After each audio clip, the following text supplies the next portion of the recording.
Extremists are pushing hard to remove access to medication abortion, and now the fate of that drug is in the grimy meat mitts of Sam Alito and co. Naturally, we've spent the week power slamming Imodium. That's right. Now, the good news is joining us to talk us off the ledge, or at least help us balance better on the ledge, is Nikki Sapiro Vinckier, who is an expert on all things mifepristone. Nikki is a Michigan-based abortion provider who is here fresh off her huge court victory protecting bodily autonomy. She'll answer all your questions, all our questions, that is, about the safety, efficacy, and the current state and future for medication abortion. And speaking of breaking shit down, the internet's #1 explainer has stepped away from the big board to talk to your buzzkills. Oh my God, yep, the one and only RaeShandra Lias is here to break down the best of the worst of the woefully moronic moves being made out in these streets on the interwebs. Oh my God, it's a big ass show, and it's all coming up on this episode of the Feminist Buzzkills podcast, the show that is ready to aid and abet abortion. Fuck yeah, Liz. I know, we aren't fucking around here. I'm Liz Winstead, and I'm always joined by my co-host, Moji Alawodale. Hello, everyone. So all of that is coming up, but first we have to get to the bullshit. Let's file this under the best people. Oh God. A Secret Service man left Trump after a golf thing in Miami, went to his hotel, zeroed in on a woman, total stranger, followed her to her room, and started, quote, masturbating menacingly outside of her door. I mean, okay, she reported it, the cops came, and then caught him red-handed, mid-yank, and arrested him. I know, it's so gross. And what does menacingly masturbating even mean? The visual, I picture him holding his dick like a fire hose, just like die-harding with his cock shooting at her door. It's disgusting. You know what I pictured? I pictured you've been to the zoo and you happen upon a howler monkey just going penis rogue, never breaking eye contact. I know, this guy never broke eye contact. He was staring at that door. She could feel it. Probably terrified his eyes would just pierce through the door. And then he would release the products of his menacing penis right through the hole. Products of menacing. And Liz, his name is Spillman, as in, I'm gonna spill, man. Oh my God, Moji. I think we should start calling it the Victoria's Secret Service. That sounds about right.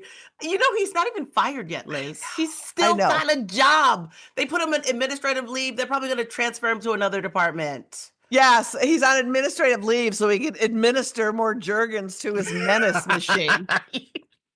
I mean, let's be honest. He's probably going to get a promotion. We've seen this cabinet. They'll put him in charge of the Epstein files. Abso-fucking-lutely. God, this story bummed me out so hard. It's like hilariously awful. It really, really is. You know what?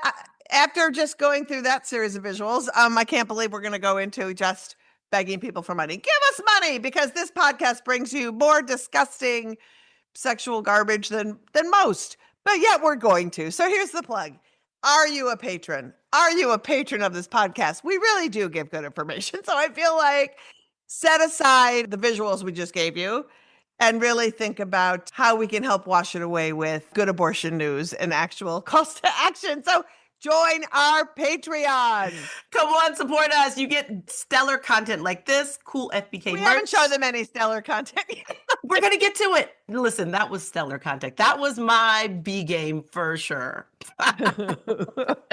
Okay, tell them what they get if they join our Patreon. You get to support great content like this, cool FBK merch, and experiences. That's right. And all of the pledges not only support this pod, it supports all of our activism at Abortion Access Front. So pledge at patreon.com/feministbuzzkills. We'll give you more of the news you need to know and probably more of the news that makes you want to clean out your eyes with bleach. Which, welcome to our world. Lastly, our featured bit of activism for you to jump on this week. AAF offers many other opportunities to get active, and one of our favorites is our mutual aid program called Adopt a Clinic. And each week we want to give you something you can do and how you can help adopt a clinic, because it's a great way for the public to support independent clinics, abortion funds, clinic escort groups, and patients by directly ordering much needed items from their wish lists. So this week, we are showcasing Choices Rising, a virtual clinic based in California. They need pain meds, electrolyte powder, and panty liners for their patients, as well as office supplies for the incredible folks who work there. Especially given what we're going to talk about today, telehealth clinics like this are ones that could really use some love right now. And we should shower them with our love. All right, Liz, there is a lot we want to talk about. So let's get into some headlines and our steaming dump of this week's abortion news. I'm going to kick it off with Oklahoma. It's not okay. Not okay in Oklahoma. So Oklahoma passed a law that sends money from Oklahoma taxpayers to a behemoth fake clinic chain called Human Coalition, and they do it for abortion prevention services. Just so we're clear, Human Coalition is like the Walmart of fake clinics. It's one of those nationwide chains, and this new rebrand of providing abortion prevention services is rich, I'd have to say. Moji, when I was reading this story and I was like, abortion prevention services is such a good flex. And even if there was such a thing, these people have gobs of money. The Human Coalition hauled in $30 million in 2024. That's American money. Right. And so then I was like, why is Oklahoma 38th in actual healthcare, 50th in education, sending tax dollars to an organization that is raking in $30 million a year? 50th in education will do that to you.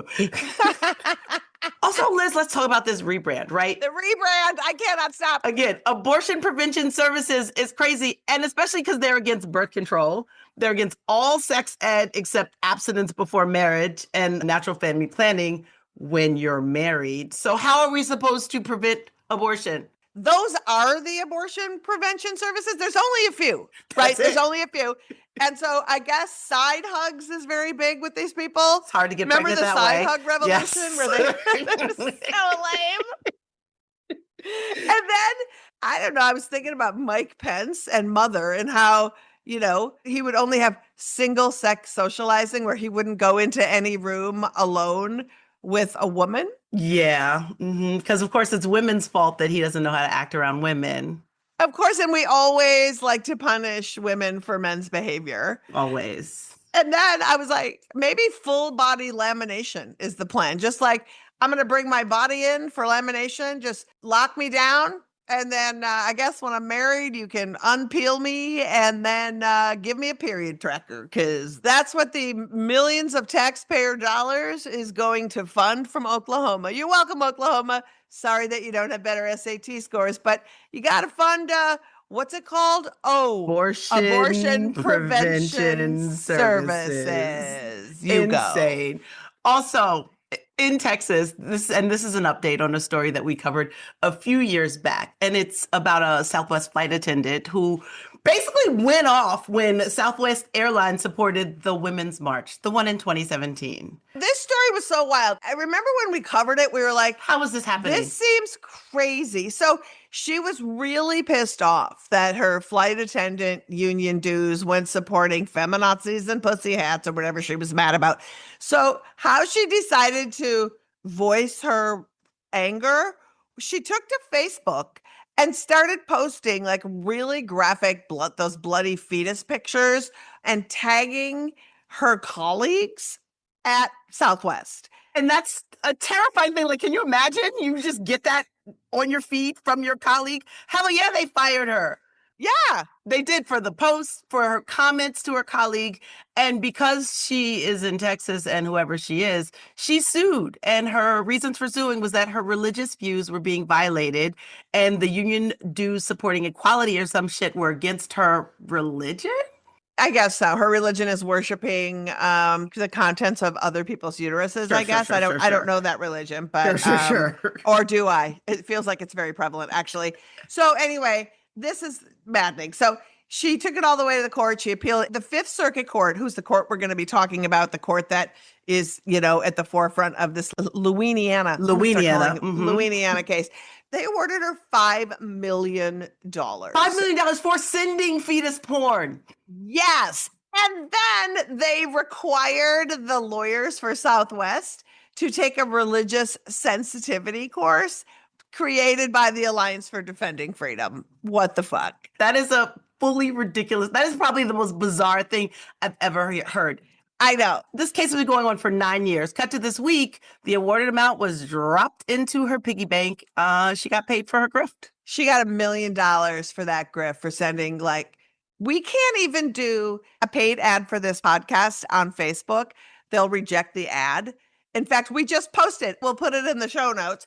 I just posted a thing where I got a notice from Facebook saying your abortion access front page is not playing nice with others, so we are not recommending it. It was a really snarky thing. So basically, you promote abortion, so we're not going to. I was going to say they're not playing nice is just being pro-abortion. That's the whole thing. We don't even curse these suckers out on our work page.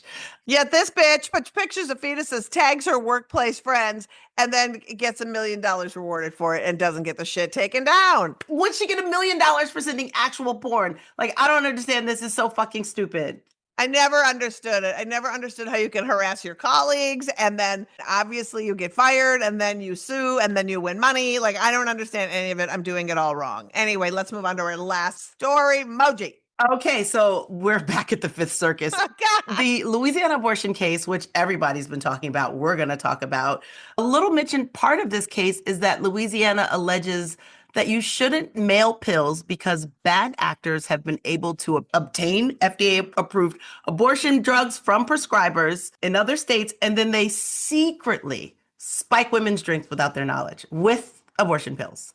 However, it turns out there isn't any evidence that anything like that is happening at any scale. I think there's 7 known cases. Yeah, I remember the asshole in Texas who put abortion pills in his wife's milkshake, and there was some other people. But since 2023, there's been literally, like you said, I think 7 cases. And here's what's wild. Within this lawsuit where they mention it, they don't even cite one of these cases. And then they just drop this information and then they move on. So it was hey, we're just going to put this in here to put it into your brain, but really it's not happening. It's just saying, abortions also make 1 in 87 people turn green. We're going to put in a legal document. We're going to make it part of the permanent record. Just drop this little turd in there. It's so gross. Honestly, Liz, women should be more worried about leaving their drinks with Hegseth or Swalwell than slipping them a Miffy. You know what I mean? They're not doing 100%. that. And not to mention, there is a whole ass how-to website where men are drugging their wives with not abortion pills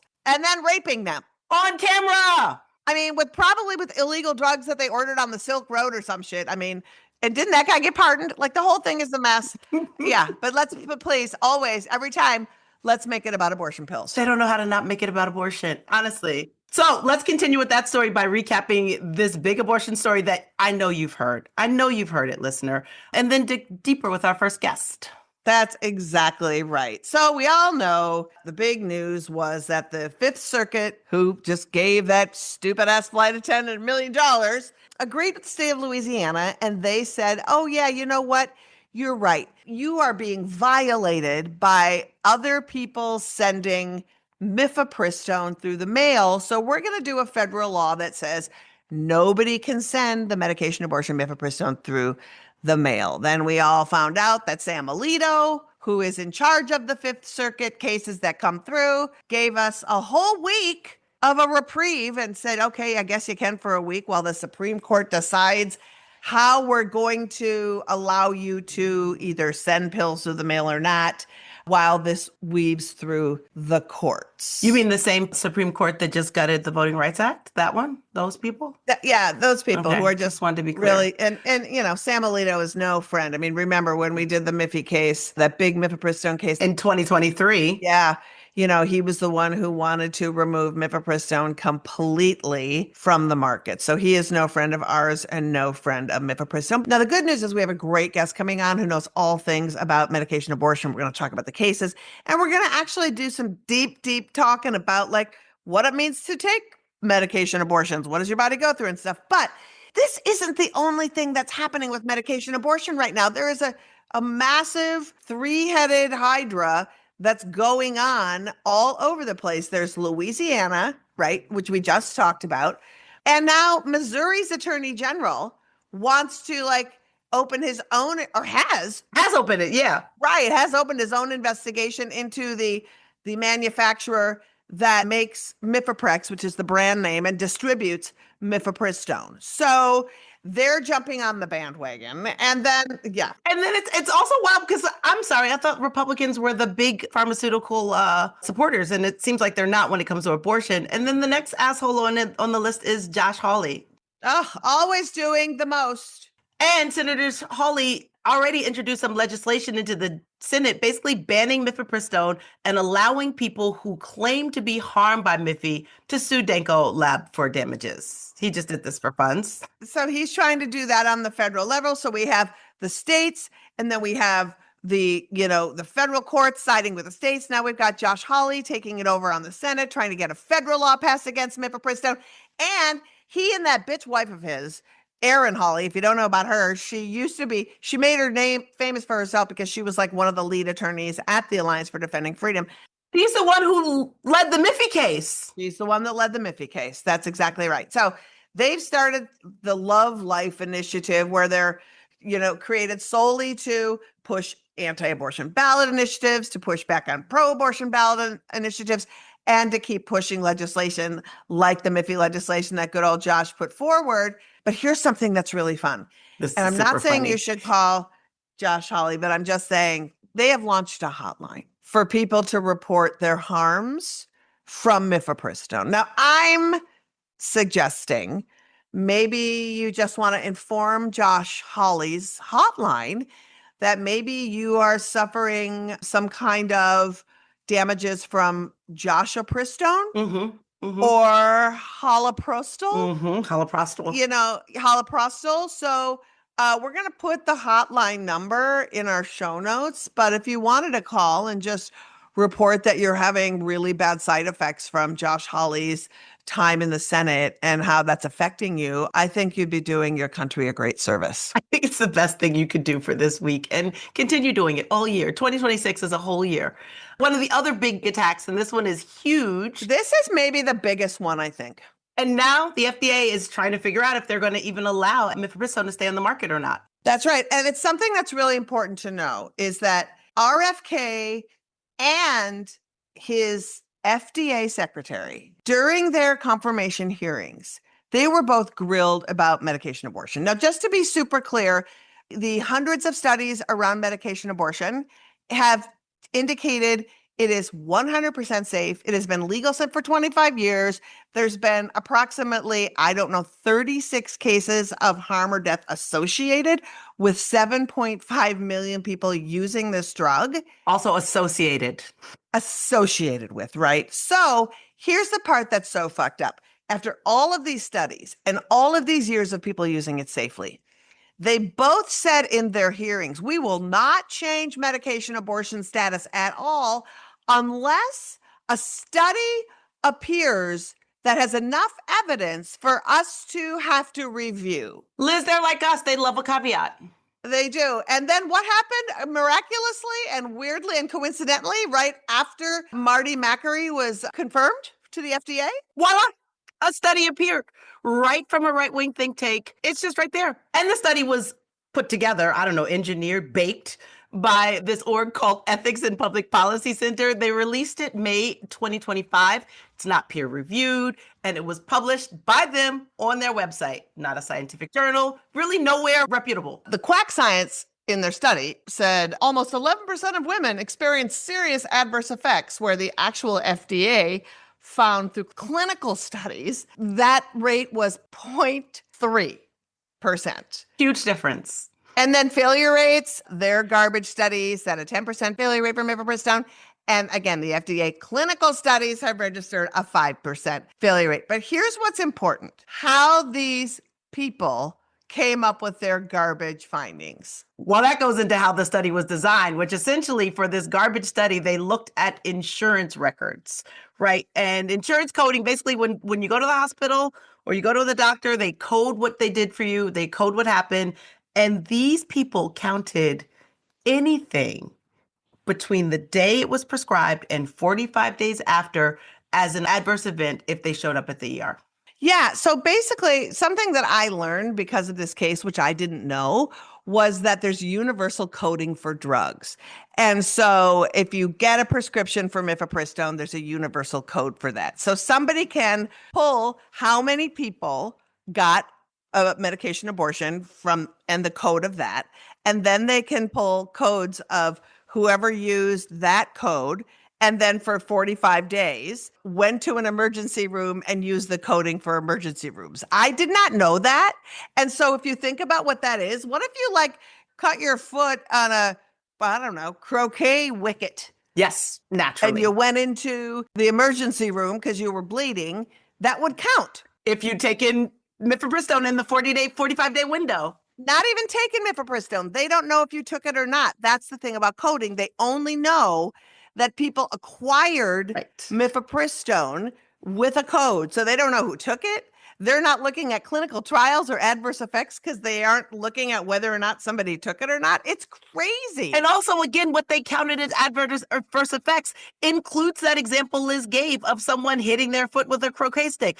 It includes someone showing up at the ER and just asking, hey, am I bleeding correctly? It includes people breaking their arm 2 weeks later. Like, yeah, they included all of this. All of it, or just coming in to say, hey, can you check me out? I'm having some bleeding. All of it is such a scam. And the fact that the FDA is using this fake study to decide if medication abortion will remain on the market when 63% of people are using it for abortions is one of the most mind-blowing things that happens. And I think this is the perfect time to get to our guests and sort through this mess because it is basically a labial labyrinth, right?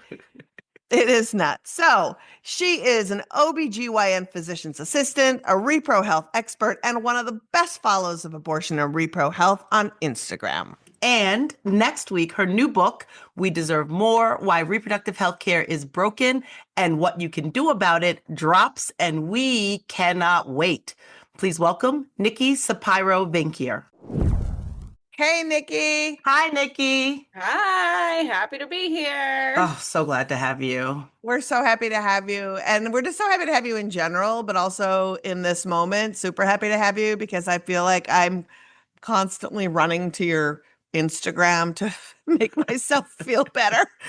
So Moji and I have been blabbing about the case before you came on. And I guess we want to start out blabbing with you about the fact that in 48 hours, SCOTUS is going to decide if this stay on allowing mifepristone to be sent through the mail is going to remain, or if they're going to say, which they have in the past about other abortion rulings, like, too bad, suffer while it goes through the courts. And so it feels super scary. So I guess the first thing I want to ask is, can we talk about what it means for those two scenarios? First, let's talk about what it's like if the courts say, okay, you can mail mifepristone until it weaves through the courts and there's a definitive court answer. What do we do? So I think what's most important to say kind of off the bat is that this doesn't have anything to do with the safety of mifepristone whatsoever, right? And so that's the crazy thing to me is that this whole decision isn't actually about is mifepristone safe or not. What it's about is how can we get it to you? How can we make it hard for you to get it? How do we impede every possible moment to make it harder for people to access abortion care? And I think when we pull back and really take a look that it's not actually on the medication itself, it's only about how we're really administering and able to dispense the medication, it shows so much because what they have is so little. And they're really trying to play every lever because we know it's so safe, right? But let's say they say, okay, it's totally fine for you to continue with the way it has been. What that means is we can continue to dispense via mail, mifepristone specifically, right? Now, we know that the medication abortion regimen is 2 medications. There's mifepristone and misoprostol. And it's worth noting that we can have miso-only abortions as well. So if they do say we can't mail mifepristone, then we can still mail miso, and we can have abortion via telehealth and abortion via mail, but it'll be a miso-only abortion. And that's still safe and that's still practiced in a lot of parts of the world, but it's not as effective. And frankly, it's not as easy as when we use mifepristone. So then the alternative is that we can't mail mifepristone, right? So that it's one of two things. Either we can mail mifepristone or we can't mail mifepristone. And if they say we can't mail mifepristone, again, it's not because mifepristone isn't safe. It's because they're assholes, like point blank, you know? And it has nothing to do with safety, efficacy, a better experience for abortion care.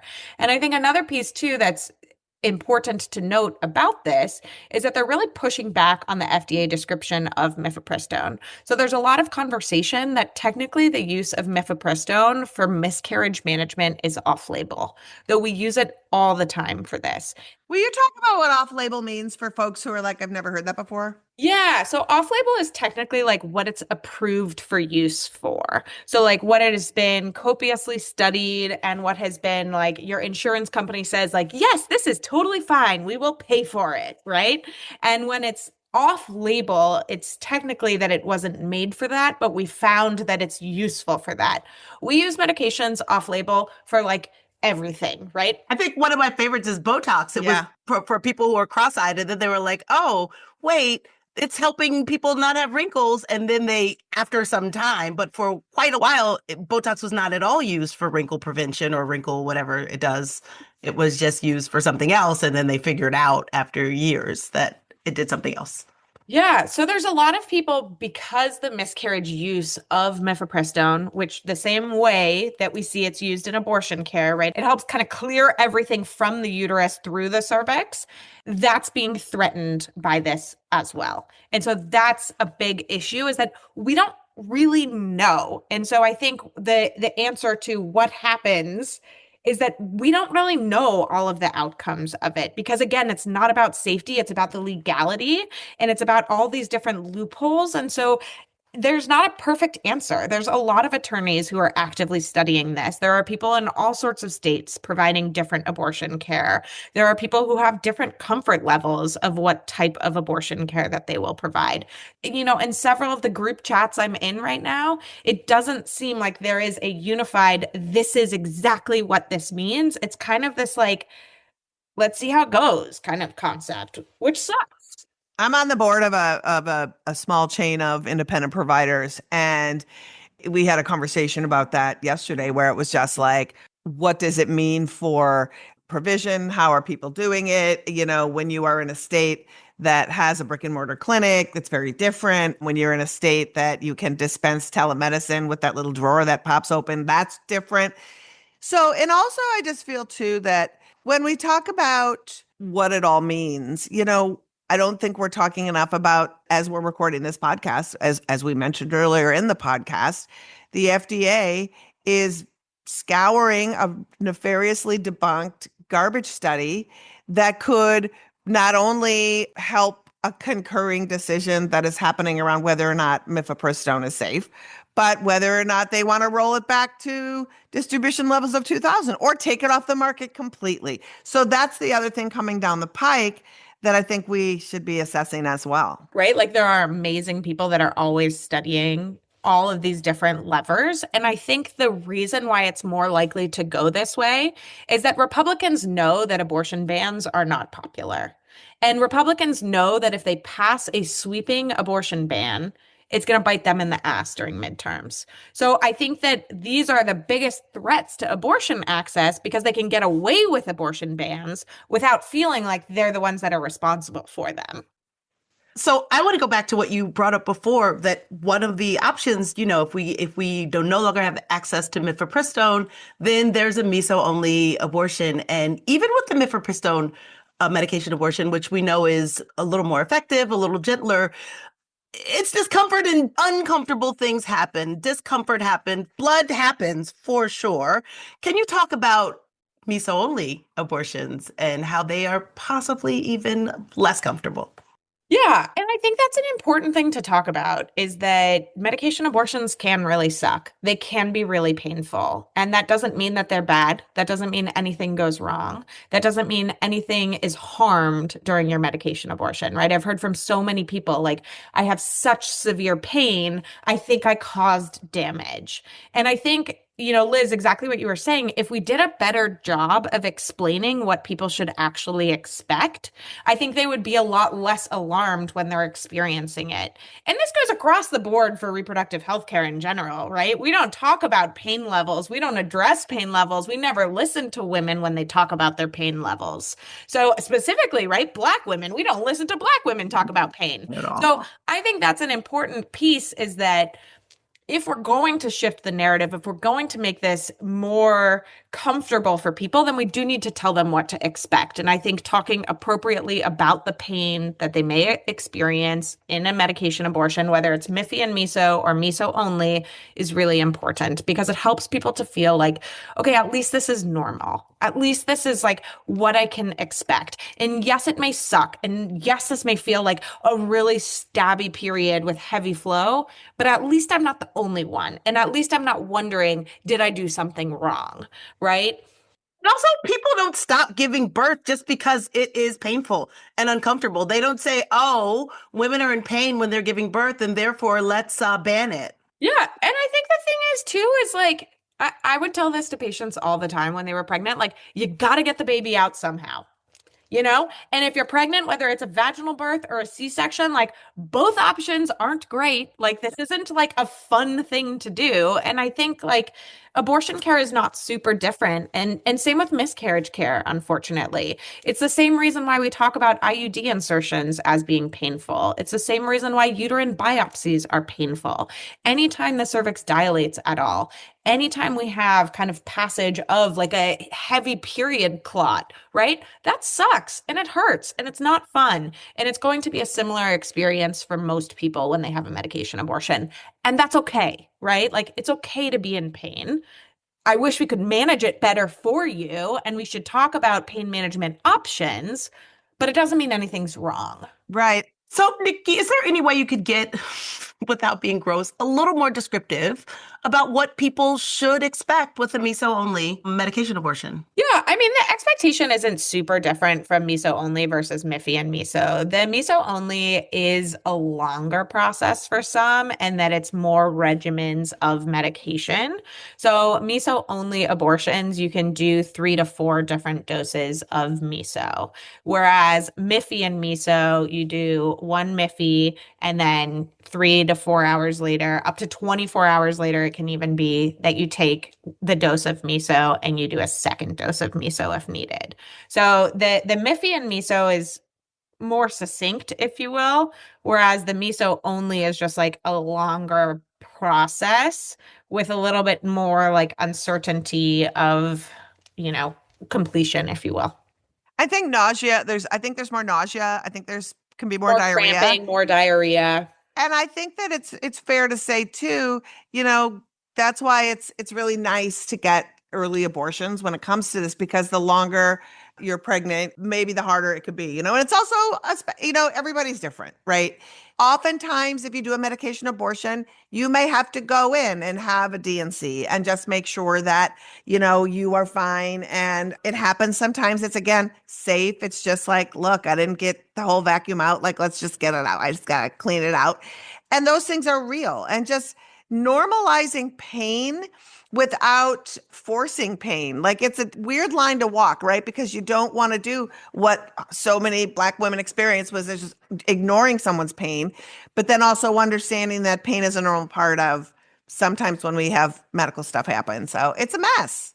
But also, normalizing pain allows people to get ahead of pain, right? Yeah. If you know Yes. that this is going to be really uncomfortable, then you know to take 2 ibuprofen, right? Take 4, right? Yeah, and stay on top of it, right? I think that's a big piece, is when it's the same way you are with a fever. Like, when you have a fever and you take Tylenol, you can feel the Tylenol wearing off, and you take more Tylenol, hopefully before your fever spikes all the way. Right.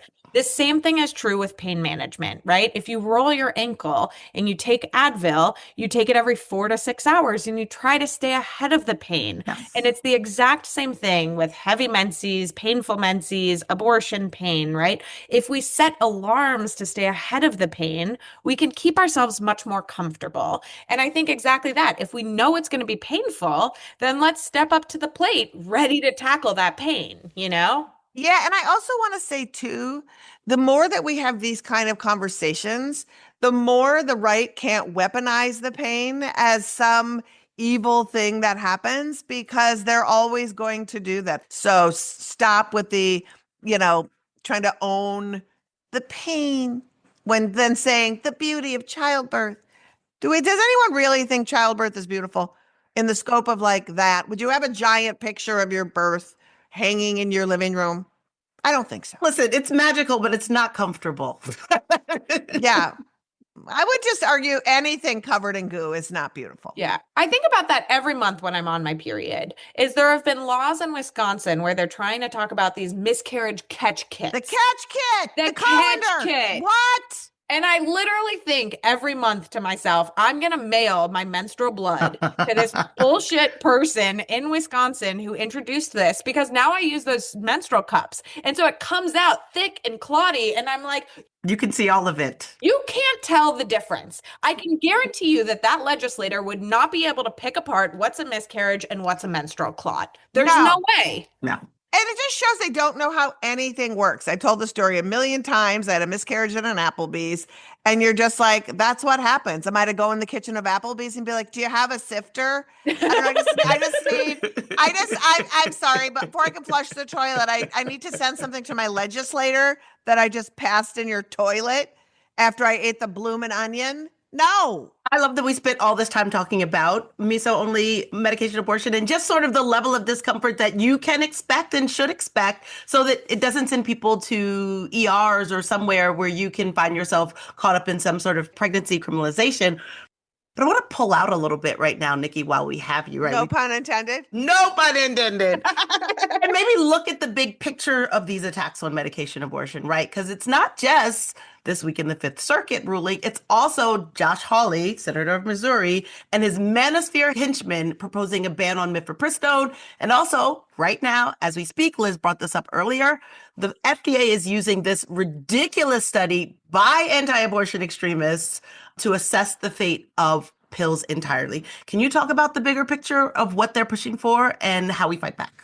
Yeah, I mean, again, it's not about safety, it's about control. If it was about safety, then we would see that there would be tons of studies about this rather than just one fabricated study that kind of backed just what they wanted to out of a conservative think tank, right? And so study after study after study has shown that it is safe. And so we know it's not about safety. We know it's not actually about coverage for medical procedures because they don't come after any other medical procedure aside from abortion like this. And so I think it's just made to really force their hand into our bedrooms, into our healthcare decisions. It's made to, intentionally kind of break down the way that women have progressed in society. I mean, this is a much larger agenda. It's almost like they wrote a book about it and it was like a project, Listen, it was an open book test and everyone failed. Not me, not anyone on this pod, not but us. everyone else. But you know what else, you guys, that I think that I'm just going to say, because my misandry is just fine. I'm out there. I'm fine with it. I feel like I'm just nailing it on it. But the truth also is, once they realize that they can't protest literally outside your bedroom because you are taking medication abortion, they are so enraged. Yes. That we have reclaimed how we have our abortions, and they're also mad. And this is really, I think, our superpower in this, is that if 63% of the abortions that are being had right now are done with pills at home, that means people have a story that is theirs that nobody else can gaslight them about. They can't reinvent what your abortion was like, right? And so, which is why we mentioned earlier in the show, we are soliciting 1,000 abortion stories to present to the FDA, medication abortion stories. We have this cool Mad Libs form that we're doing to really get people to tell their story. Because if they're going to use shit science and then we can have empirical data, which is our own lives, they can't deny that. And it empowers everyone to be able to say, this was my experience. I need to tell it for the people around me, for myself, and for future generations of people who deserve the pathway to their autonomy and self-determination. do want to pivot with this because we're talking about being empowered and having your stories and knowing what you know. And I really feel like that's what your digital platform Take Back Trust does, right? It sort of empowers people to walk into their doctor's office with this same kind of clarity and the same kind of power that especially people, low-income people, people of color, Black people, queer people who often cower in the face of like doctor expertise. I think it's really, really special what you're doing, making sure people have this. Can you tell us about an experience maybe in your clinical work when you recognized that this was absolutely something people needed? Yeah. Actually, from my own clinical work, I didn't notice it as much because I tried to be the clinician that I think I would have wanted, right? And where I really noticed it for the first point was when I was a patient, when I became a mom, when I had my own postpartum anxiety and depression that got completely missed by all the clinicians around me, right? And then when my best friend was going through miscarriage after miscarriage after miscarriage, and she was getting decent treatment, but like would leave her appointments with so many questions and would text me. And I would be like, I'm so happy I can answer this for you. And I know that the vast majority of people don't have someone they can text after their visits. So how do we make this system work better for them so that they can feel more supported? They can feel less alone. They can feel heard, right? And it was at the same time where on social media, so many people are saying, I feel gaslit or my pain isn't listened to and all of these different pieces and really taking, again, that same cultural moment that we find ourselves in where women are fed up. We are simply fed up. Empowering women to say your anger and your frustration and your feeling of being gaslit in these visits and in the world right now is completely valid. So how do we, knowing that the system is still very broken and there's nothing we can do to flip a switch and make it better overnight, how do we engage in it better? How do we get what we want out of it? How do I empower you to do this better? And so that's where Take Back Trust was built, was really in teaching people that in order to get what we want out of the system, we need to be active participants in it. Turns out we need to do our own homework before we go to a visit. We need to write down our thoughts and our symptoms. We need to track these things because they're not going to ask us. And it's on us to paint a good picture when we hand that picture over so that we can be better addressed, better listened to, better diagnosed, better treated, right? If you want pain management for something like an IUD insertion, you have to ask about it in advance. You can't ask about it while you're like spread eagle on the exam table and they're like about to put your IUD in. And I think that's the education that we deserve as people is like, how do we make this better if you don't know any different? I just want to say that also applies to when you're having sex. Don't ask for what you need in the middle of spread eagle. Know in advance what you want to be coming at you and inside of you, just as a tip. But having said that, Nikki, you walk the walk so hard.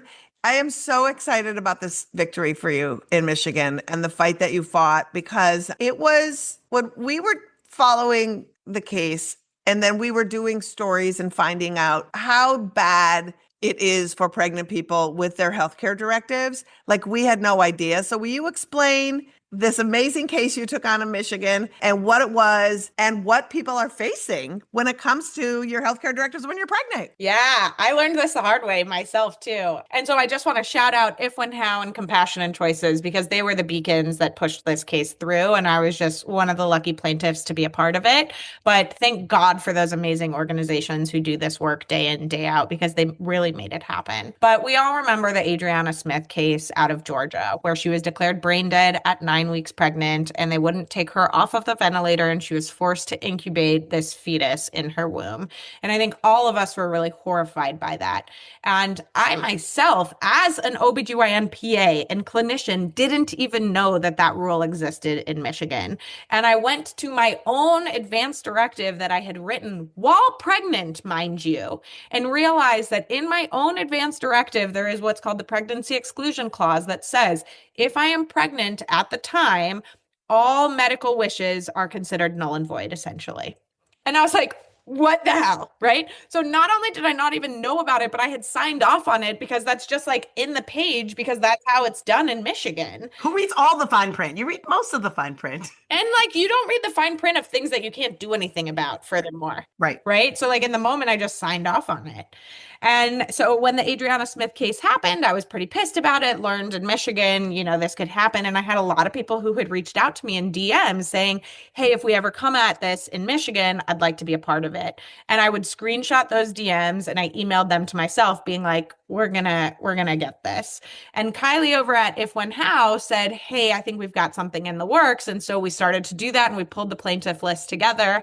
And actually my favorite piece about this is that I got my husband to be a plaintiff also, because if I die, it's his rights to carry out my advance directive. And no one cares about a woman's rights, but a white male's rights, the minute his rights got infringed upon. Now we got to do something about it. Now we got to care. Now we got to care. It was really interesting. And I think it set really awesome precedent as well that hopefully they'll be able to roll out. But I think what excited me most is when we look back at kind of like how it happened and when we track it back to we all mobilized to get Prop 3 on the ballot. We all got signatures. We got it on the ballot. We passed it with an overwhelming majority. We enshrine reproductive rights into our state constitution. And then we use that new state constitution to go after old antiquated bullshit laws. And that is like the power of advocacy in a nutshell, to be like, when you feel frustrated and you feel like things aren't happening, when you think about like, that was all people driven. That's not a single elected official who did any of that. It was a citizen-led ballot initiative. Yep. It was all citizen-led. That entire thing is citizen-led. And that's really cool. That's so fucking cool. And I didn't even think about it in that continuum, right? You passed Prop 3 and that gave you the backbone you needed for this. We have to run, but you have a book coming out soon. Can you just tell our listeners about that book? And then we'll tell them how to find you. Yay! We Deserve More comes out May 19th, and it is all about how the reproductive healthcare system in America is broken, some of the things we've talked about today, of course, and then what you can do about it. So it gives you scripts and actionable tools to use so that when you do go into those visits, if you can't text me, you at least have some of that support going into the room with you. Nikki, you are the best. I'm so glad to finally just be blabbing with you face to face, and let's do it again soon. And so thank you for sharing your time and your wisdom. It really helps just trying to navigate all the shit that's happening. And we're going to be coming back to you for questions. Don't you worry. Yeah, I can't wait. It was great to be here. Thank you, Nikki. Get this book. Comes out May 19th. We Deserve More: Why Reproductive Healthcare is Broken and What You Can Do About It. And you absolutely need to follow her on social. Instagram, Nikki Vink. Blue Sky, nikkivink.bsky.social. And of course, the links will be in our show notes. That's right. All of these stories will be in the show notes, and you can find the best, most up-to-the-minute resources on accessing abortion care, whether it is telemedicine, whether it is in person, on our website, aafront.org. Our Charlie chatbot on the bottom right will walk anyone, anywhere in the country through their options and resources for abortion. And I want to remind you, we do this show because this info is not given enough attention in the media. And so you can help us spread the word by showing us some love, by liking, subscribing, and giving us a 5-star rating. Every single bit helps us reach more listeners. And now it's time for the party game that's faster than Monopoly and more fun than Taboo. It's 6 Degrees of Abortion. This is when Moji takes a story from the news, and I have 6 chances to link it to abortion. She stumped me last week. Will she stump me again? Moji? Fresh from my win last week, Liz, let's see. So there is a new addition to the Hocus Pocus series with Bette Midler, Sarah Jessica Parker, and Kathy Najimy. I didn't even know they were doing this. I just found this out. I didn't know there was Hocus Pocus too. I don't think I knew it either. Nor have I seen either. I've seen one, I think, not two. But do you think you can link abortion to Hocus Pocus 3? Are they all in it? Yeah, all 3 of them. Really? Uh-huh. I didn't even know they were acting like that. I did not either, because I remember we wanted to show Hocus Pocus and get Kathy Najimy involved, but she wasn't that psyched about it, but I didn't know if she was busy or if it was the movie. So Hocus Pocus is one of those things it's like a generation and a half after me, like obsessed with this movie. Are you obsessed with this movie? No, I'm not. I just said that I may have seen one. I definitely haven't seen 2 or 3. I think it might be a white girl thing. I think it might be or a spooky person thing. You know, I like some witch stuff, but I'm not super spooky. I like bitch witches, not so much like, you know what I mean, witches. I like an Etsy witch. Yeah, this is like a Sex in the City witchy situation. And maybe I'm just saying that because Sarah Jessica Parker. So can I tie Hocus Pocus to Free. abortion? Hocus Pocus 3 specifically. No, I think any of them. Okay. I mean, yes, I can. And it's lucky that I can because Kathy Najimy has been a great supporter of Abortion Access Front. She was a presenter at the Golden Probe Award. She worked at our carnival.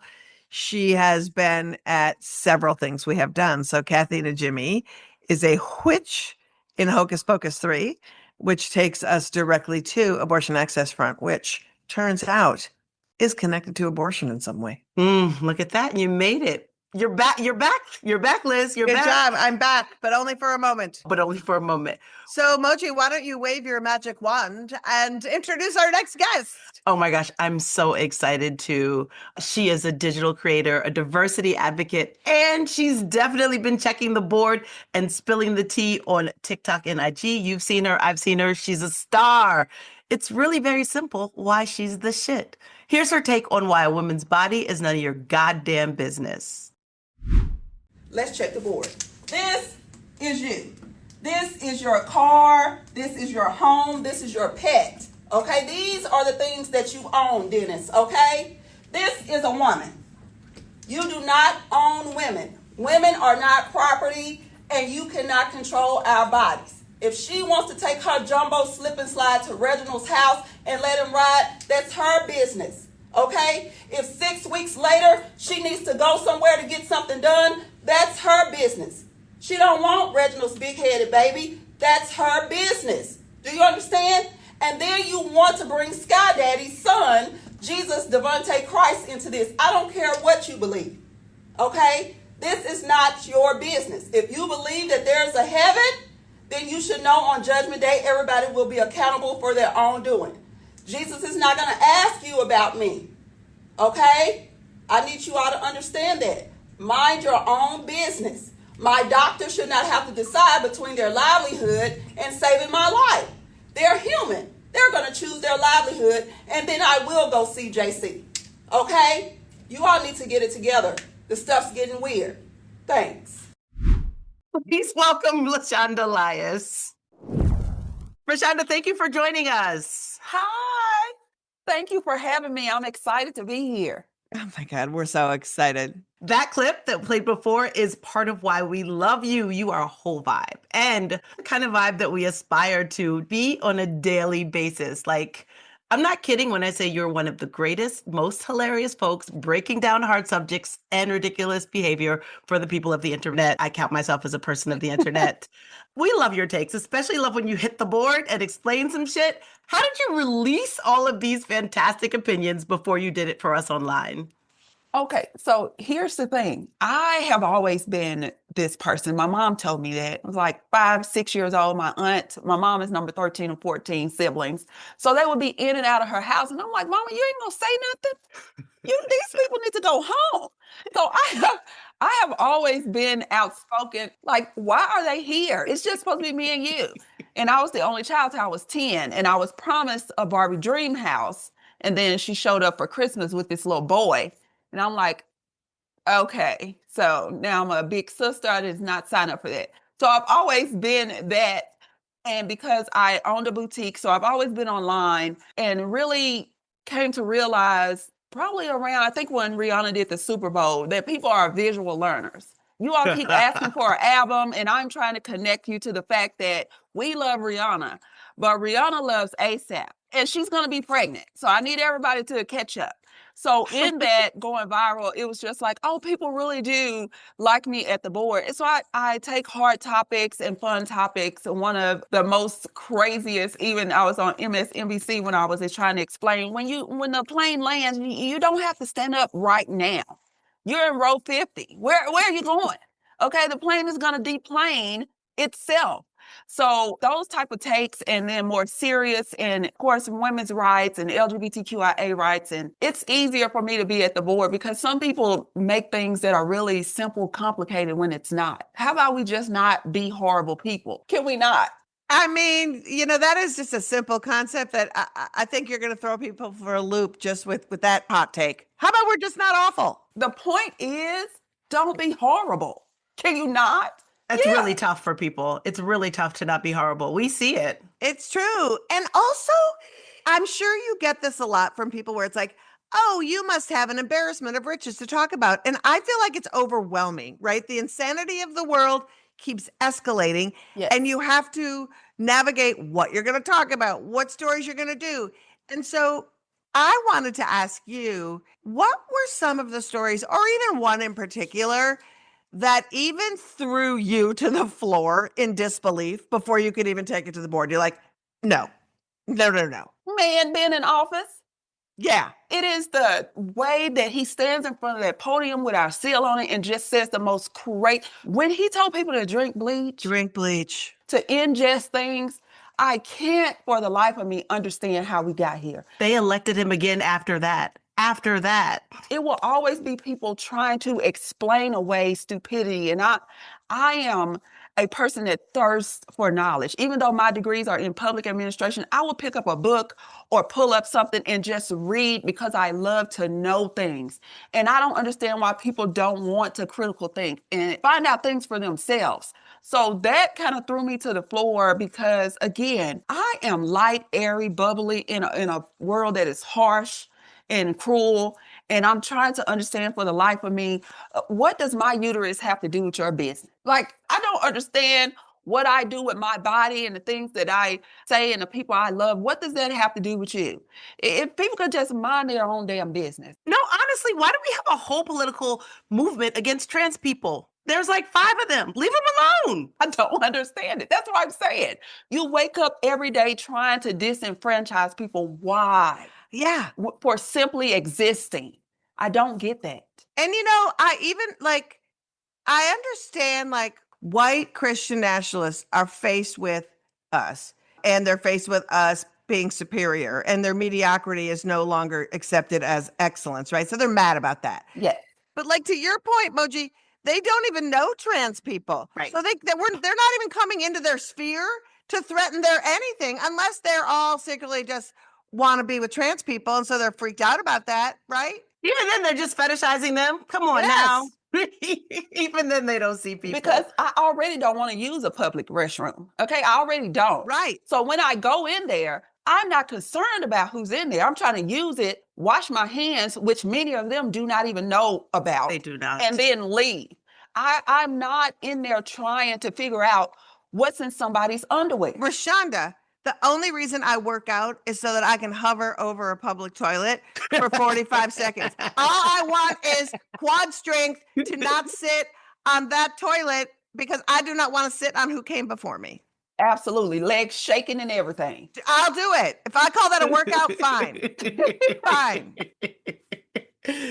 RaeShandra, you are such an open book, literally online. I feel like you just go in on whatever you feel like. Even when people respond, you just respond really quickly, just sharing your Black queer joy and raging against, I'm sorry, kitten heels. It's really funny, your thing against kitten heels. It is my personal thing. And it's really only for people under 40 that doesn't have a disability or injury. Like if you're 27, Lindsay, there's no reason for you to have on kitten heels. You haven't lived long enough. You haven't dropped it to the floor or got your eagle on at all. Have you shaked it in like a Polaroid picture? If you haven't, girl, take those kitten heels off. And also take off the single strand of pearls while you're at it. If you're under a certain age, I feel like, leave that for us. But RaeShandra, I want to know, what is off limits? Because I'm like, I'm sure you're keeping something for yourself. Tell us, what is off limits? What's that thing where you're like, nope, that's the third rail. Not touching that because I don't feel like it. I touch everything. At first it was, I wouldn't discuss race, politics, or sports and that was in my 20s. I just didn't want, but then when I started realizing that we are political and everything we do and say and how much we spend on rent and what we eat, all of that, all of us are interconnected. And I need to make sure that my circle understands, the people I surround myself with have similar thought patterns. I can't just overlook hate. There's a difference between I just have an opinion and I am spewing hate. So that is where I draw the line. Now, for me, the things that I don't talk about probably most of the time is my mom. You know, she's going into stage 6 dementia, and I am watching somebody that I love fade away in front of me. And because of that, we're also dealing with cuts to Medicaid and Medicare. So all of it is affecting me. There's no way in the world I can explain to you that a decent, I mean, probably a B- to a C facility is 10 grand a month. Who has 10 grand a month? So the things that even we think we don't want to talk about, or everything is touching everything. You know who has 10 grand a month? The people writing these laws. And That's it. apparently the asshole who blew out the back wall of the White House. Because, right? I mean, like literally and figuratively, he's probably threw his pants through the wall. It's probably how they got rid of the wall. He just shit right at it and the whole thing fell. I mean, I just can't take it anymore, right? Everything is just done, and I just feel totally done. Sort of a parallel question to that is, what is just so stupid it is not worthy of your time? Anything that's dealing with RFK Jr. Ah!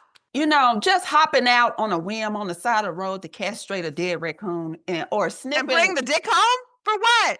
For what? You are sniffing Quaaludes and cocaine off the toilet seat. Sir, there are some things that you couldn't waterboard out of me. You know, I wouldn't tell anybody those type of things.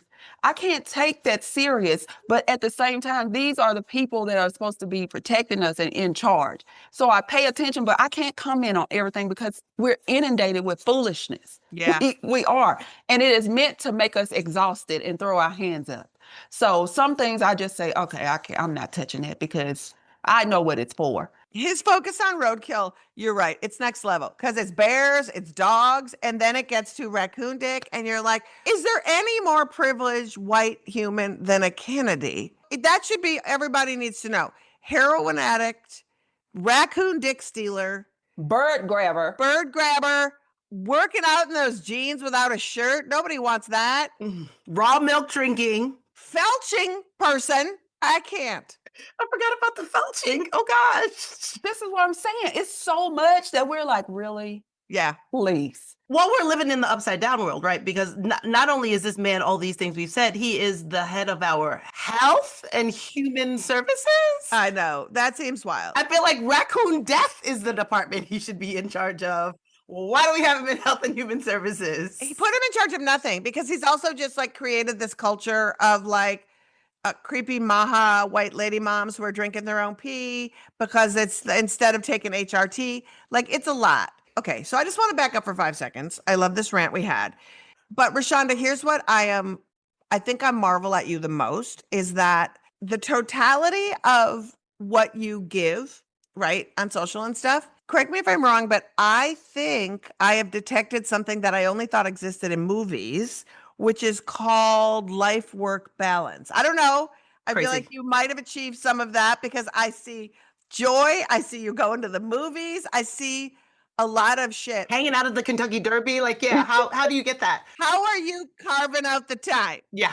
Okay, so here's the thing, right? For me, I have to have a balance. Also, you know, my youngest child is 23. Oh, you have time. Yeah, I am in my white couch era, which most single people in their 20s say, which is mean I do what I want. And what I don't want to do, I don't. But I built that life. So I had a boutique for 13 years. And back in 2023, when my social media started taking off, I said, I literally am tired. I'm exhausted from packing, shipping. I love my customers, but now we got tariffs and manufacturers and some stuck in customs. I just want to get paid to show up to be myself and go home. And that's literally what has been happening because when you are an entrepreneur, your mind does not shut off. You got things to do. You got, I really want to go lay down at any turn. Please let me go lay down. So the balancing of that is I'm going to handle the real stuff and then I'm going to go lay down and then I'm going to go have fun because we have to have joy in all of this or we lose hope. And that's, for me, is to bring hope and also to deliver messages to people that they are stressed all day. They don't have time to follow everything that we follow. I just want to give it in a fun, digestible way and let them know at the end of the day, it does look hopeless, but you can't lose hope. So that's why I go and do all the things in my ball gowns because that's part of bringing joy. That is so beautiful. And speaking of you in ball gowns, we read about your wedding in the New York Times, which, Oh. like, what a flex getting your wedding covered in the New York Times. Good job. The photos and videos were off the chain gorgeous. And Thank you. like, seriously. And so a wedding does not come off this glam unless you have a touch, just a touch, a soupçon of the bridezilla. So Oh. where were you in the bridezilla scale? I didn't And was have there a one. moment that stands? No? No, I didn't have one. I'm gonna tell you why. So we had planned to have the wedding in Puerto Rico. Okay, before this administration realized that Puerto Rico is still part of the United States. But at the time, you know, they were snatching up the Venezuela president and the airspace was closed. And so all of my guests were concerned, if they do come to the wedding on Valentine's Day, will they be able to get home? So less than 30 days, I had to change venues to Louisville, Kentucky from Puerto Rico. Yes. Here's the thing. I gave it all to the team of people. Hey, I'm from Louisville. That's the easiest thing. I know a venue. I know people that decorate. Y'all make it happen. Here's the funds that y'all need and make it happen, please, because I can't be worried. My daughter did my hair. I had it laid out to the point where I was like, because here's the thing. I'm getting married regardless. Right. I'm getting married regardless. So for me, I have always been a person that I lead with kindness until I don't. So everybody was kind. So I didn't have to be unkind. So the stress of it all was really my wedding dress. I had not picked one yet until January. The wedding was on Valentine's Day. Right. So I saw that amazing designer had a sample sale. I said, I'm flying from Denver to Dallas to look at this dress. It was 20 grand. It was on sale for $7. I grabbed it. That's still a lot, but it was the dress that I wanted. Up until then, I was just going to do something simple. But then I thought to myself, I'm not simple. So I knew that as long as I had that, I was okay. Everything else fell into place. Wow. I loved it. That's unbelievable. Yeah. I mean, that is a great story. All right, RaeShandra, we have to wrap, and I'm so bummed, but we thought it would be really fun to wrap up with throwing some controversial topics at you. Oh, Lord. And get your hot takes on them, like quick of the moment, hot takes, things that people are fighting about constantly. Are you ready to play this little game with us? I'm ready. Okay, I'll throw the first one out. Shoes in the house, yes or no? You take your shoes off at the door. Hell yeah. Take your shoes off at the door. Don't be tracking anything up in here that I can breathe in. Okay, thanks. Especially after the HANA virus or whatever that Come shit's on. called. Come on and talk about it. All right, second one. Live, laugh, love-esque home decor. Let me tell you, throw it in the trash. We have lived, we have laughed, we have loved. I'm sick and tired of seeing it right up there with decorating your home with mason jars and cotton. Oh, No. stop it. Stop doing Plantation that. chic somewhat. 100%. Okay. What about Black MAGA? Is that a thing? It is. It's like jumbo shrimp. Yes. Oh. We can put them on the ship with the people that are now quarantined right now. Oh, I see. So you think maybe have them ingesting some rat urine is what you're saying? Yeah, something. Because something happened along the way. I think they may have had some of the rat urine. That Yes. might be the problem. And that's Yes. what we're seeing. Because I don't understand it. I don't at understand all. it.